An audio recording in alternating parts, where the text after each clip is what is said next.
Hello, hello, hello, good people. Hello, good people. I am Dr. Hollie Kelly, and this is Dr. Kelly's perspective for the 12th of July, 2018. Okay, so I'm I'm doing a study, and part of the study says we're talking about a crisis of belief, and a crisis they define from the Greek as deriving from the word to mean decision or judgment. Thank you for all who are joining me. Where we need to make a decision there. It's like a fork in the road, a turning point that will mandate action on your part. And this is in any area of your life. So I'm so fascinated by this because what I've come to understand is when we come to a fork in the road, where we come, hey, Margaret. Good morning, Pat. And hey, Mel. Serena, I am so glad we connected yesterday. So I'm glad to see you this morning. Good morning, good morning.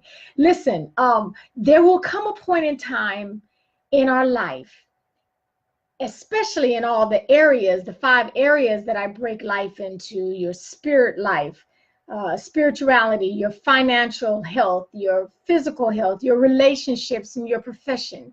There will come a point in those areas of our lives where we must make a decision. The fork is in the road, the turning point, and what we do next is vital. It is crucial because it displays what we really believe, what we believe about God, what we believe about ourselves, in our finances, in our relationships, professionally. You will be called to make a decision. There will be a crisis action. So the crisis takes place, and crisis is not anything necessarily negative. It's a mandate on you to act. Hey, Mother. Good morning, Mother. It is something that happens in your life that calls for a decision, and your next move, whatever that is, your next move says what you really believe.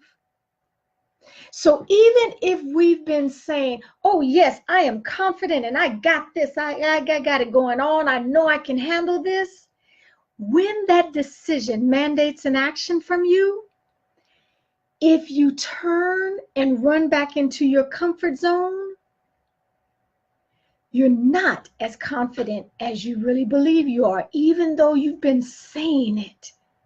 Because the crisis, whatever happens next, displays, says, proclaims what you really believe about you, again, in whatever the area is. In your spiritual life, when God brings you to the point of action and you step out on faith, even though you cannot see where it leads, even though you cannot be sure of what the end result might be, when you step out in faith and go for it anyway, you've just spoken volumes that you believe, you trust God. When we turn around and retreat and stay comfortable because this is what we know, and I can already trust this and I can bank on this, and okay, we don't want to feel uncomfortable. We don't want to go into the unknown. You've already said what you believe about your God. Either he's not able, he got that word wrong, he really didn't mean for you to do it, fill in the blank. And so my challenge to you today, you know I'm coming with a challenge. That ain't even a question. Believe me, I only challenge you because I challenge myself. Let me say this very quickly before I issue the challenge. This week at our church, we do Vacation Bible School, VBS. And for those who did not grow up in that arena, it is a week-long summer where we have programs from preschool to adult, and they're fun, they're interactive, they're filled with plays and music and food, but you're learning about the Word of God, or you're learning about your relationship with God. And one young lady, Miracle's a young lady, about, I think Miracle's 12. She had a t-shirt on, and I was behind her, and it says, if that thing does not challenge you, that thing will not let you grow. If you're not being challenged, you're not growing. And so that's the reason I always bring a challenge, because I always challenge myself. I'm always up for a good challenge. I want to see. I want to grow. I don't want to remain the same again. If I am the same woman I am today that I was July of 2017, something's not right with that picture. Something's not right. And I'm going to issue you the same. If you are the same man or woman that you were this time last year, where is your growth? Where is your growth? It's not going to happen unless you are intentional and deliberate about growing, about being on the lookout for things and people and situations that will challenge you to grow. They will bring a crisis of action to you. You will have to make a decision, because you are at the fork in the road. You're going to move on forward in faith, believing that you can do this thing, that you are up for the new, even though it's uncomfortable, or we will retreat and remain steady in a comfort zone, which is a prison zone. I'm just saying. So my challenge for you today is to look around at whatever fork in the road you are in your life. Is it a relationship fork in the road? And you need to make a decision. You're going to stay and work this thing out? Because what you got going right now is not working. I cannot stay in this mess right now. I cannot stay in this misery right now. Or this tiptoeing around each other and not talking and avoiding the real issue. I can't stay here. That's a fork in the road. So are you going to push through and determined to roll your sleeves up and do the work that it takes to get it where it needs to be, where you know it can be, where others are? Or are you going to retreat into the easier way? My challenge is, whatever fork in the road you are, in whatever area of your life it appears, will you move forward, or will you remain comfortable? We do have to have faith to grow. We absolutely, it's not an option. It is not an option. If you're going to grow, you're going to have to dig deep and have the faith. You cannot see everything that is next. What's coming next? That wouldn't require faith.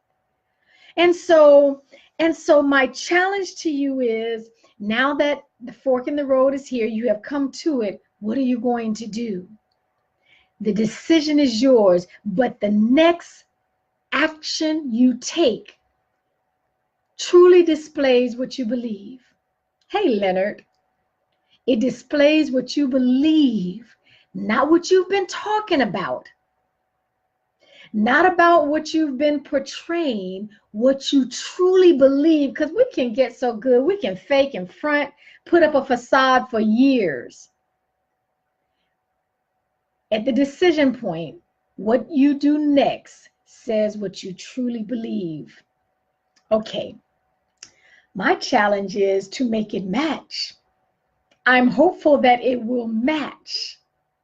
Yes, that decision is ours. And that is the only person the decision belongs to. People can talk and tell you and encourage you and say, oh, and girl, you need to, and brother, this is what you need to do. Let me tell you. And they can line out everything. The decision remains yours. You have to put your foot in front, one foot in front of the other. You got to pick your hands up and do. You got to pick that phone up and make the call, etc., etc., etc. Fill in the blank. Thank you for all who are sharing. Thank you. I appreciate that. It is my goal. It is my goal to remind people that they don't have to lose. Life calls and unctions for you to live it, to express it, to thrive in it, not simply survive, not simply exist. So that is my challenge. What are you going to do when you get to the decision point in your life? What you do next determines what you really believe. Okay. Woo! ooh, I know I got some decisions that are staring me in the face. What about you? Until next time, take real good care of yourselves.